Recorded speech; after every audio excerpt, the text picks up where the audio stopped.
There is one term that has gone viral since the indictment of Sean Diddy Combs more than anything else. You've heard it here on Sidebar. You've heard it amplified in the media.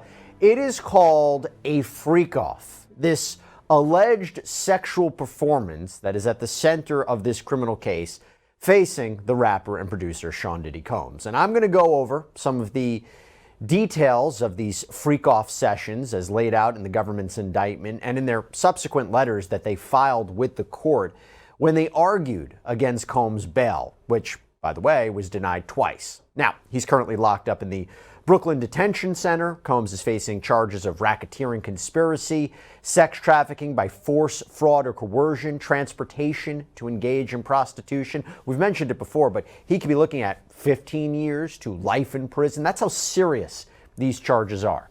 But the main theme here, the main allegation, is that Combs led a criminal enterprise.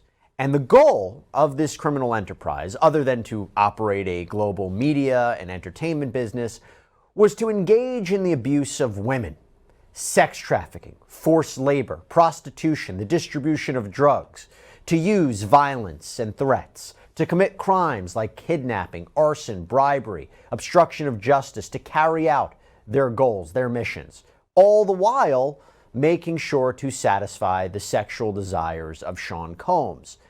And one of those desires, as alleged by the government, by prosecutors, and also alleged by several Combs accusers in separate civil lawsuits that they filed against him, were the commission of freak-offs. So with that in mind, now we're going to get into these shocking details surrounding these freak-offs. And I guess we should start with saying, what are freak-offs, right? Well, let's go to the indictment. It says, quote, Combs and other members and associates of the Combs enterprise wielded the power and prestige of Combs' role at the Combs business to intimidate, threaten, and lure female victims into Combs' orbit, often under the pretense of a romantic relationship. Combs then used force, threats of force, and coercion to cause victims to engage in extended sex acts with male commercial sex workers that Combs referred to as, among other things, freak-offs. Freak-offs were elaborate and produced sex performances that Combs arranged, directed, pleasured himself during, and often electronically recorded. Now, while this indictment came down, I said at the time, this may be a term that is foreign to any person that was not familiar with Sean Combs, but for me, who's been following this whole saga for, a year now, I have heard this term multiple times, because in the Cassandra Ventura lawsuit, Combs' ex-girlfriend, and Rodney Little Rod Jones lawsuit, this is Combs' former producer, they discussed the freak-offs in their sexual assault lawsuits. Now, Ventura alleged, among other things, that Combs would demand her participation in freak-offs and that she would have to be forced to hire the male sex workers and that this could happen at any random moment.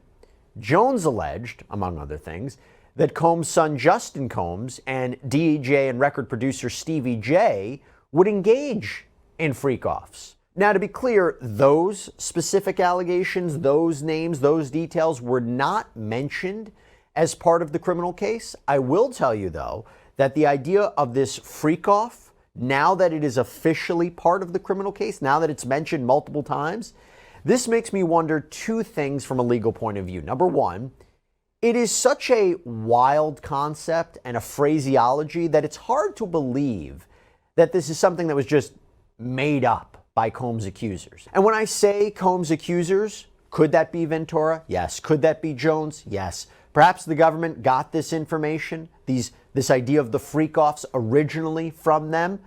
And by the way, when I say Combs' accusers, could be Ventura, could be Jones. Perhaps the government got this idea of the freak-offs from them originally, but we don't know.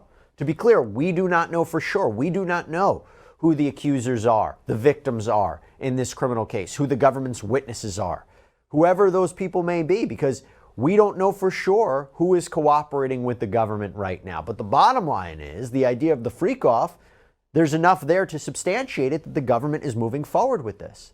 And again, it is so wild. It's such a wild concept to come up with that I wonder if an argument will be made that, look, jury, this has to be true.